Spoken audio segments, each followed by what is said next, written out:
Economista fala como sair do zero e atingir a liberdade financeira. Seja muito bem-vindo ao meu canal. Bora pra cima. Recorrente, porque como o governo está...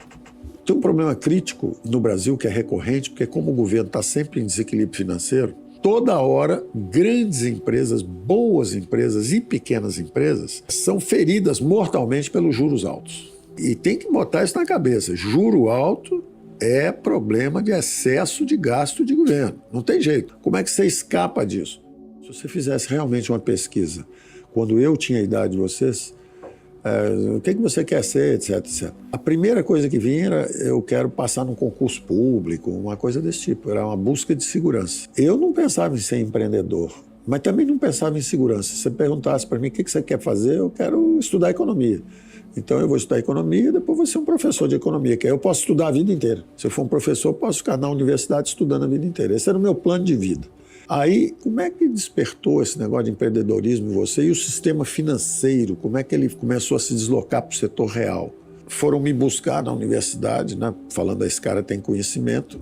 Esse empresário chegou para mim e falou assim, vem cá, você fica falando no jornal todo dia o que vai acontecer. Você dá de graça para todo mundo o seu conhecimento todo. Por que você não vem fazer um banco com a gente? E a gente vai transformar isso em recurso. Nós vamos ganhar dinheiro, vamos preservar a riqueza, vamos investir bem os recursos. Família, conhecimento vale dinheiro, mano. Vem trabalhar conosco.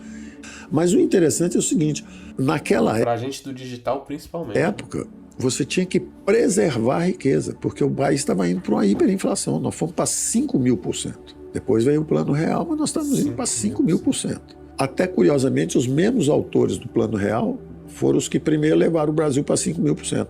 Depois aprenderam e consertaram. Mas primeiro eles tentaram o plano cruzado, congelaram os preços todos. A inflação era 200% ao ano, 2, 3 anos seguidos.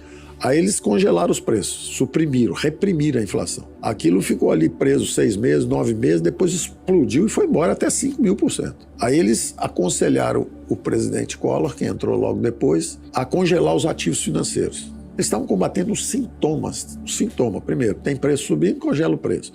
O dinheiro está circulando muito rápido, país do overnight, todo mundo com poupança. Você não botava dinheiro por 1 mês, por 2 meses. Primeiro você poupava por 1 ano, a inflação subia, você botava por 3 meses, a inflação continuou subindo muito, todo mundo com medo, você botava no overnight. É de um dia para o outro. Você decidia se vai deixar o dinheiro ou se vai tirar. Vai deixar ou vai tirar. Mano. Todo dia. E os juros, 5.000%. Então, o país estava indo para a explosão. Então, eles acabaram entendendo que eram, na verdade, sintomas de um fenômeno mais grave que estava embaixo, que era o excesso de gasto do governo financiado por moeda. O Plano Real, então, foi um plano monetarista, brilhante, monetarista. Ele não cuidou da coisa fiscal, ele não consertou a taxa de câmbio. Nós fomos aprendendo aos trancos e barrancos, por tentativa e erro. Congela preço, não funciona. Congela os ativos de todo mundo, não funciona. Porque a inflação voltou para 2.000%. Ela foi a 5.000. Nós congelamos o preço, ela foi de 200, ela caiu para 0, depois foi para 5.000. Aí nós congelamos a poupança da população. Ela voltou para 0 de novo, depois foi para 2.500. E o brasileiro só se lasca. Aí nós temos um plano real, um plano monetarista, uma reforma monetária. A inflação veio descendo devagar, mas com juro muito alto. O governo continuou gastando muito. Só que em vez de financiar com inflação, ele agora financia com endividamento em bola de neve. Aí o país continua com juro muito alto, cresce pouco, está sempre com problema de finanças públicas. E aí alguns estados começam a se destacar. Alguns estados se equacionam melhor até do que o governo federal, conseguem fazer bons ambientes de negócio. O mercado financeiro, ele vai se adaptando. Então, eu que era, na verdade, um estrategista, um economista-chefe, um sócio importante de um banco que, na verdade, sobrevivia, de repente ele começa a participar do financiamento do crescimento de um país. O primeiro private equity lá fui eu que fiz, ou seja, vamos financiar empresas do setor real. Grandes empresas brasileiras hoje, na época eram pequenininhas, nós ajudamos a convencer para virem para o mercado. Natura, Localiza, essas empresas todas, nós falamos, vocês têm que vir para o mercado de capitais.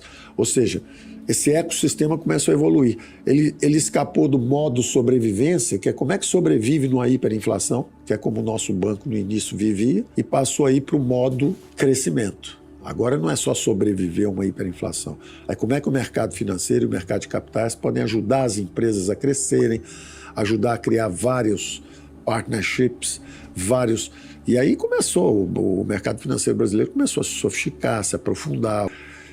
Tem um problema crítico no Brasil que é recorrente, porque como o governo está sempre em desequilíbrio financeiro, então toda hora grandes empresas, boas empresas e pequenas empresas são feridas mortalmente pelos juros altos. E tem que botar isso na cabeça. Juro alto é problema de excesso de gasto de governo. Não tem jeito. Você fala assim, o Banco Central. Não, o Banco Central é um espelho. Se o governo é gastador, o Banco Central está com aquele juro lá em cima para tentar derrubar a inflação. Se o governo é bem comportado, não gasta, está tudo certinho, o espelho do Banco Central, o juro fica baixinho, o país cresce, está tudo certo.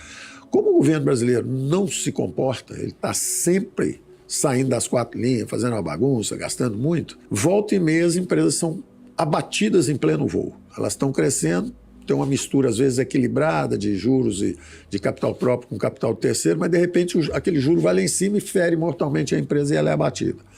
Como é que você escapa disso? Aí chega o setor financeiro e começa a sair daquela função mais primária, que é só emprestar, e começa a entrar nessa dimensão. Eu não sou só um financista, eu não vou só te dar um dinheiro. Eu posso melhorar sua governança, eu posso melhorar suas técnicas de gestão, eu posso te levar para modelos superiores. Mas eu sou muito pequenininha. Ótimo, eu entro com um VC, um Venture Capital. Eu já estou grande, já estou madura, já estou crescendo. Ótimo, eu entro com um Private Equity. Mas esteja eu na condição de um VC ou de um Private Equity, eu vou estar no board atuando qualitativamente, te ajudando, levando você a fazer auditorias com empresas de melhor qualidade, porque isso facilita o seu acesso ao mercado de capitais lá na frente. Vocês levam esse conhecimento para eles. Todo CEO tem que ler pelo menos 3 livros. O Competition, do Michael Porter, porque aí você sabe as 5 forças. Quem são os meus fornecedores, quem são os meus competidores, quem são os meus clientes, qual é o meu ambiente de negócio, a estrutura da indústria onde eu estou, ela é competitiva, não é? Então, todo CEO tem que ler o Michael Porter, Competition.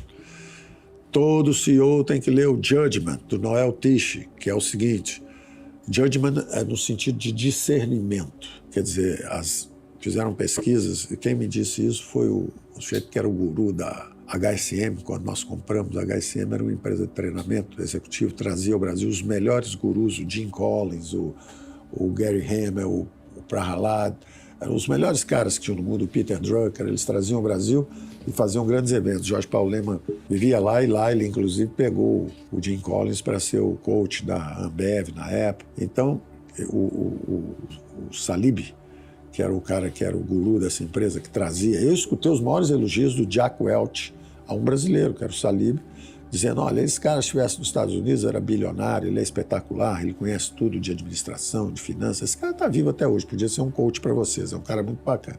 E ele falou, de todos os livros que eu li, de todos os gurus que eu trouxe para o Brasil, Judgment, do Noel Tichy, é o melhor, porque ele diz que a maior força que um CEO pode ter é a visão inspiradora, é com isso que ele arrasta todo mundo nessa direção. Aí o outro livro que todo mundo tem que ler, estou dizendo coisas que eu fui aprendendo ao longo da vida também, né? O outro livro que todo mundo tem que ler é o You Built to Last, do Jim Collins. Ele tem outros depois também. Feitas para durar, na tradução para o português. Feitas para durar.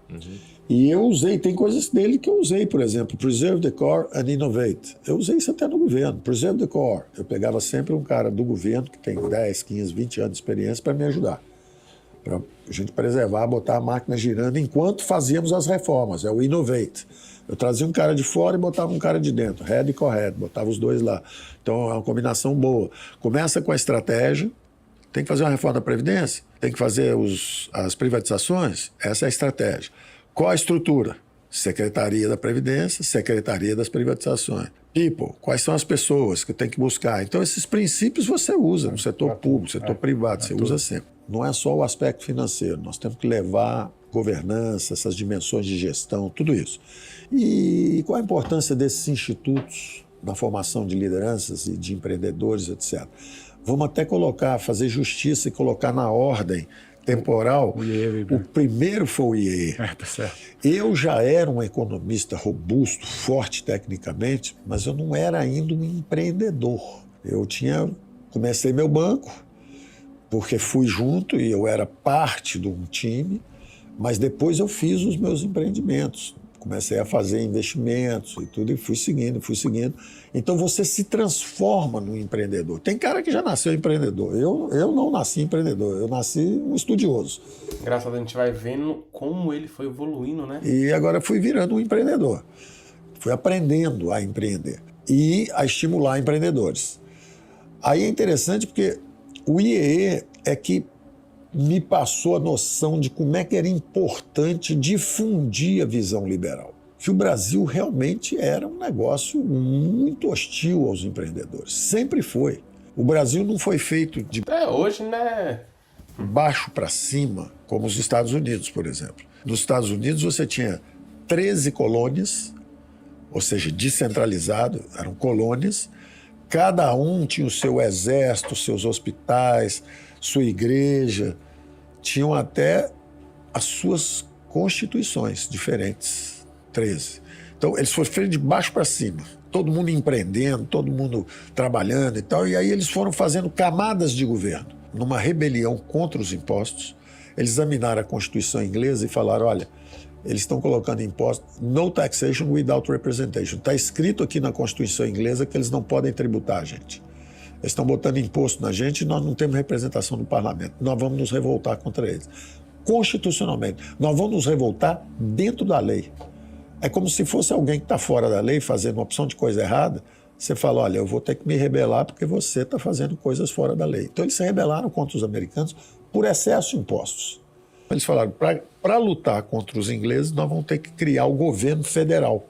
Nós vamos juntar as colônias aqui e criar o United States of America. Vamos declarar nossa independência. Então, eles foram de baixo para cima. Se você desmaiar na rua lá, em 3 minutos tem alguém te buscando, uma ambulância te buscando. Se você atirar ou levar um tiro, em 3 minutos tem a polícia chegando também com aqueles snipers. Quer dizer, então você sente a presença do Estado de baixo para cima, não é de cima para baixo. No Brasil foi o contrário. O rei, os amigos do rei, as capitanias hereditárias, e até hoje o Estado não chegou lá embaixo. Se você tomar um tiro ou passar mal, você fica estendido lá. Vai levar 3 dias para chegar e para te recolher. O Estado não está lá embaixo.